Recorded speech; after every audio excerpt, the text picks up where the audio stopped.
qui a compris, qui a discerné et qui a répondu positivement. Rebecca. Nous parlons de la personne prophétique. Je ne donne pas la lettre, je suis en train de vous donner de véritables révélations qui vont vous faire du bien. Rebecca était à la gare du célibat. Elle était la postérité d'Abraham, mais à la gare du célibat. Au moins, on m'a dit, tu as la masse de vieillesse. C'est bien de dire ça. Mais comment enlever cette masse de vieillesse? Moi, on m'a dit, c'est difficile de me marier. Qui t'a dit? La femme des promesses ne vieillit jamais. Amen. Je croyais que les mamans pouvaient dire amen ce soir. La femme des promesses, je répète encore, ne vieillit pas. Hey. Une femme qui a la promesse de Dieu, c'est une femme dangereuse. Même si elle ne s'est pas maquillée aujourd'hui, mais comme elle a la promesse, faites attention.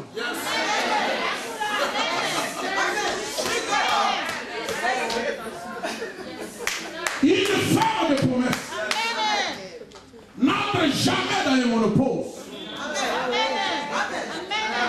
Ne regarde pas ton âge, parce que la prophétie va s'accomplir certainement.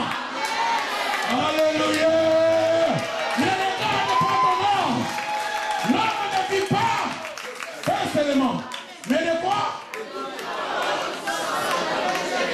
La bouche de qui a parlé? Qu'est-ce que la bouche de Dieu a dit? Il tuera son père, s'attachera à sa femme et deviendront une seule chair. Mais pourquoi tu as peur? Parce que la bouche de l'Éternel. Quand Dieu parle, ça devient une loi. Personne ne peut contredire. Seulement Dieu. Parce qu'il est El Shaddai. Il est capable de changer les décisions qu'il a prises lui-même. Mais laissez les hommes et les femmes prendre des décisions. Parce que El Shaddai va s'élever pour changer les décisions prises par les hommes. Même si on a des gars dans le monde des ténèbres, que toi tu ne seras jamais marié. Mais pendant ces 4 jours, l'intervention rapide de Dieu qui sort de ces liens et ces chaînes tombent. Et le mariage est ton partage. Je prophétise ce soir que tu rencontres l'homme de ta vie dans le nom de Jésus-Christ. Que Dieu appelle de loin cet oiseau de proie pour accomplir ta volonté. Dans le nom puissant de Jésus de Nazareth. La postérité possédera la porte du ciel. Rebecca était là à la porte du célibat. Elle rencontre un inconnu. Sous la révélation du Saint-Esprit. Il dit, ça c'est la porte du célibat. Comment je peux posséder le mariage?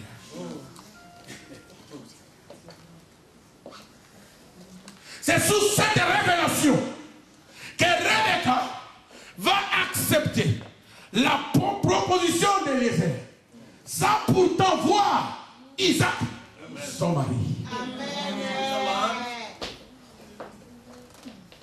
Elle était à la porte du célibat, mais le train de la prophétie arrive à sa gare.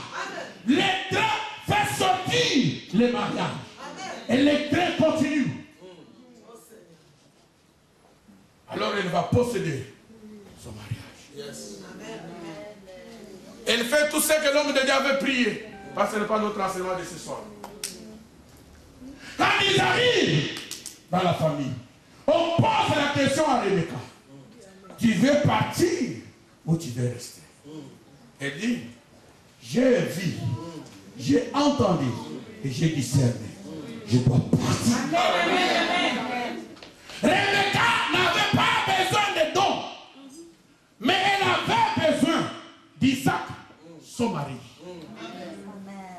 Beaucoup viennent à l'église cherchant les dons, au lieu de chercher les donateurs des dons, qui est le Seigneur Jésus. Paul pouvait dire, Christ en moi, l'espérance de la gloire. Si tu viens à l'église pour chercher le mariage, tu seras déçu. Tu me comprends? Yes. Si tu viens à l'église pour chercher un homme, tu seras déçu. Amen. Pour chercher une femme, tu seras déçu. Amen. Mais viens à l'église pour chercher les donateurs du mariage.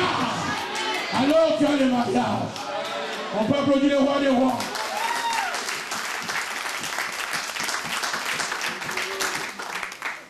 Cherche d'abord les donateurs. Amen.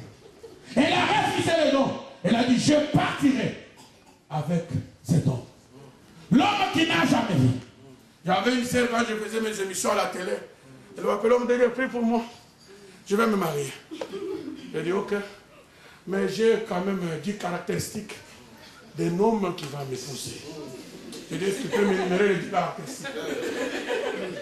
J'aime un homme qui a une voiture, un homme qui a étudié, un homme qui a une carte de la banque.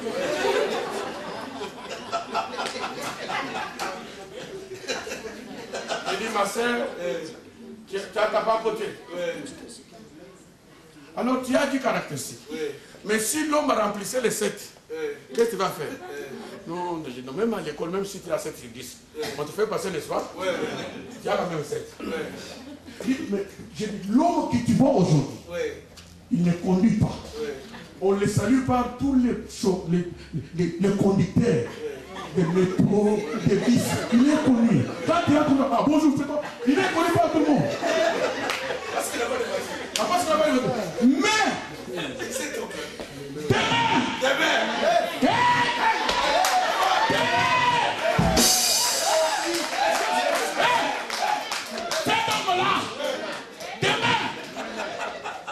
tu le verras avec une tête privée.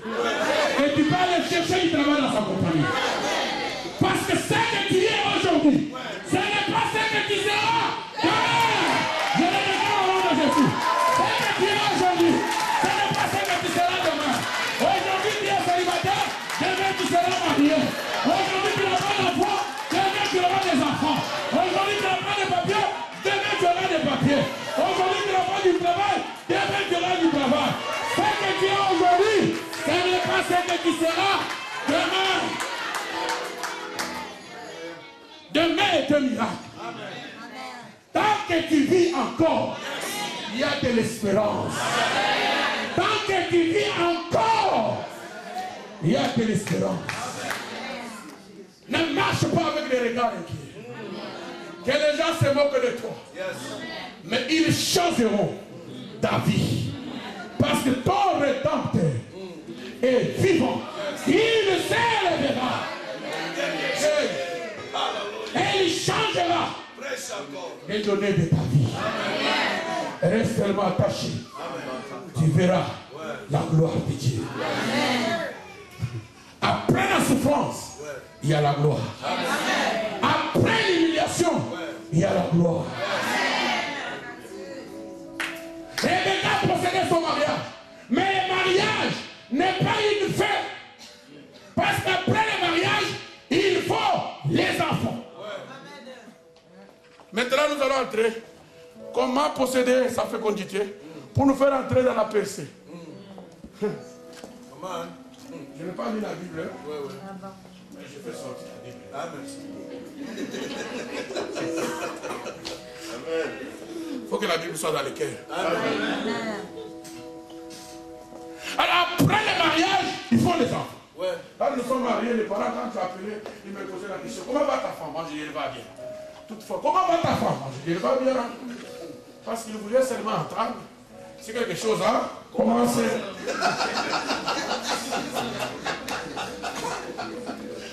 Ah bonjour, vous allez, comment ta femme? Elle va très bien.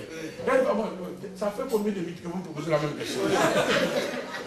Mais ce qu'ils voulaient entendre, si ça a commencé. Qu'est-ce qui a commencé? Qu'est-ce qui a commencé? Quand terre. Mais plus tard, on a dit, ça a commencé. Alléluia. Comme elle ne recule pas, elle avance. Et l'enfant est venu. Amen. Parce qu'après les mariages, il y a les enfants. Les trains de la prophétie à plusieurs gardes. Peut-être qu'il y a la garde de la stérilité. Tu as mis au monde un enfant. Mais il n'y a pas un deuxième. Les médecins appellent la stérilité secondaire. Nous allons les briser 7 jours. C'est pendant ces 4 jours. Au nom puissant de Jésus-Christ. J'ai des enfants dans l'église, des enfants d'Irak. On les a nommés Samuel là. Parce que les médecins ont dit, cette femme, on ne voit aucun œuf, elle ne peut pas concevoir. Pasteur, elle appelle, l'homme de Dieu, tu as prêché sur la foi, mais moi j'appelle. Je dis, reste calme. L'homme ne vit pas du pain seulement, mais de toute parole qui sort de la bouche de Dieu. La bouche de la parler. Dans Deutéronome 7,14, il n'y aura pas parmi mon peuple les hommes stériles, ni les femmes stériles, ni les femmes qui abortent. Je prends seulement cette portion de lecture, je le plante dans ton ventre, je libère les faits, sois fécond. Quelques jours après, alors, ça a commencé. Amen. Easy, simple. Ce n'est pas compliqué. Crois seulement à la parole. Répondez seulement à la parole. Le miracle est possible. Ta foi pendant ces 4 jours est ta réponse. Dès que tu as cherché pendant longtemps, il y a 4 jours de changement d'atmosphère. Et Dieu va intervenir. Même si les médecins ont déclaré que c'est impossible, parce qu'il y a des trompes bouchées, il y a ceci, des bons termes qu'ils avancent, et il y a des fibromes, ça bloquait tout, ça tous les enfants. Alors, pendant ces 4 jours, changement d'atmosphère. Changement d'atmosphère. Alléluia. Parce que les trains de la prophétie marchent. Si tu as la garde de la stérilité, comment posséder sa fécondité? C'est là où il y a le problème. Parce que la parole est sortie. Soyez féconds et multipliez-vous. Mais on ne voit pas les enfants. J'ai rencontré une maman. Elle avait déjà 42 ans. Elle dit, moi je vais mourir comme ça sans mettre au monde. Moi je dis, non, non.